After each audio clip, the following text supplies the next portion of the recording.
Дін істері комитеті дін мәселелерін зерттеу және талдау орталығының директоры Айнұр Абдырасылқызының қоғамдағы діни мәселелерге қатысты пікірі. Беташар сәлем салу сияқты жөн жоралғылардың орындалуы күнәға алып бара ма? Ұлттың мінезі мен дәстүрлері бірінен бірі туындап, бір-бірімен жалғасып, астасып жатады.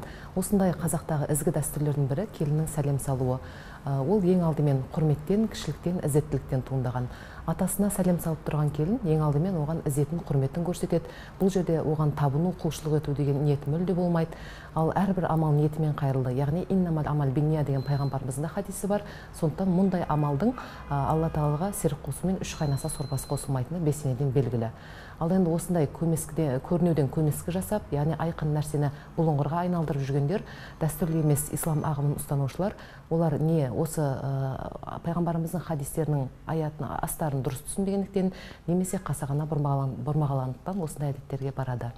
Бұл жөнде исламтанушы ғалымдар бір ғана хадисті келтіреді. Пайғамбарымыздан бір кісі, біздің мұсылмандардан бір адам өзінің бауырымен яки досымен жолыққанда құшақ иіліп сәлем сала, иіле ма деп сұрайды. Жоқ деп жауап берді пайғамбарымыз. Құшақтап бетіне сүйме дегенде жоқ деді. Қол алып амандаса ма дегенде иә деді. Мұны ғалымдар былайша талдайды. Біріншіден бұл хадис хасан хадис, сахи хадистерге жатады, хасан немесе әлсіз хадиске жатады. Екіншіден бұл жерде ешқандай үзілді-кесілді тыйым салу шарасы жоқ. Бұл жерде мүлде иілуге болмайды, ешқашан қол алып бет сүюге болмайды деген сөз, құшақтасып бет сүюге болмайды деген сөз тұрған жоқ. Жай ғана күн сайынғы жасалатын амал ретінде қол алып амандасу құпталған. Өйткені пайғамбарымыздың өзі де, сахабалары да өздерінің жақындары алыс сапардан келгенде құшақтап бетінен сүйген. Егер хадисте айтылғандай бет сүю мүлде қандай да бір харам немесе ширк амал болса, онда оны пайғамбарымыздың өзі жасамаған болар еді.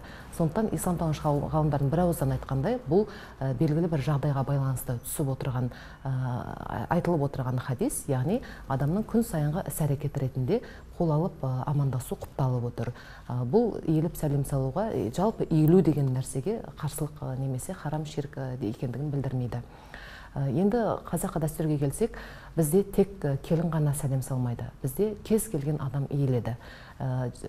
Жасы кіші қыз бала үлкендердің алдында қазақтың дәстүрінде, қазақы мінезде қайқайып қарап тұрмайды. Сәл болса да басын иіп амандасады. Бұрындары тізесін бүгіп те аздап сәлем берген.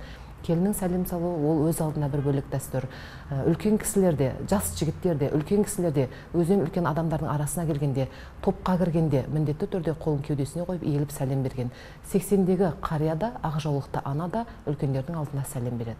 Мұның ішкі мәдениеттің тереңдігінен туындаған, ізет пен құрметтен туындаған дәстүр екенін ешкім жоққа шығара алмайды. Яғни мұндай дәстүрлер ізет пен құрметті бірінші орынға қоятын, мәселен, Алла тағаладан кейінгі ең құрметтісі ата-анасы деп қарайтын ислам діні үшінде ешқандай шеткері дәстүр емес. Қазір кейбір әртістерде көпшілікке иіліп сәлем беріп жатады. Мұндай амалдардың да ниеті ізет құрмет көрсету болғандықтан ширк амалдарына жатпайтындығын қазіргі заманауи шетелдік шайхтардың өздері де пәтуа берген. Мысалы, Египеттің белгілі ғалымы шайхы Атия ибн Сакрдың осы жөнінде берілген пәтуасы бар. Яғни бұл амал ширкке жатпайды, тек сәжде рукух дәрежесіне дейін иілмесе болғаны деген пәтуалар берілген. Сондықтан әрбір ұлттың өзігінен болмысынан жаралған құндылықтары бар.